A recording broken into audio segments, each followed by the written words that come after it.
పశ్చిమ గోదావరి జిల్లా భీమవరంలో ఉన్న కలెక్టరేట్ను ఇతర ప్రాంతానికి తరలించే ఆలోచనను తప్పుపట్టారు సిపిఎం జిల్లా కార్యదర్శి గోపాలన్.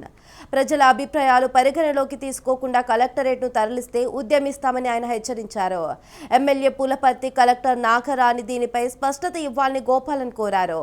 భీమవరం కేంద్రంగా జిల్లా ఏర్పాటైనప్పుడు ప్రకృతి ఆశ్రమంలోని కాలేజీలో తాత్కాలికంగా కలెక్టరేట్ ఏర్పాటు చేశారన్నారు.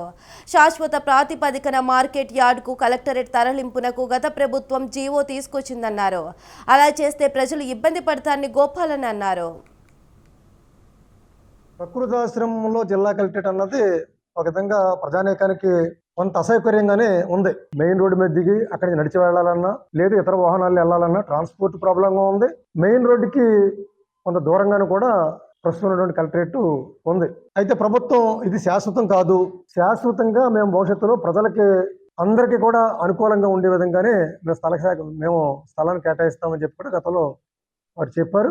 అలాగే మార్కెట్ యార్డ్లో ఉన్నటువంటి 20 ఎకరాల స్థలాన్ని కూడా నూతన కలెక్టరేట్ భవనానికి, ఇతర కలెక్టరేట్ కాంప్లెక్స్కి కేటాయిస్తూ జీవో కూడా విడుదల చేశారు. అయితే ఇవాళ మీడియాలో కానీ ప్రజల్లో చర్చ కానీ ఇవాళ ఏం వినపడుతుందంటే, గతంలో కేటాయించిన 20 ఎకరాల స్థలాన్ని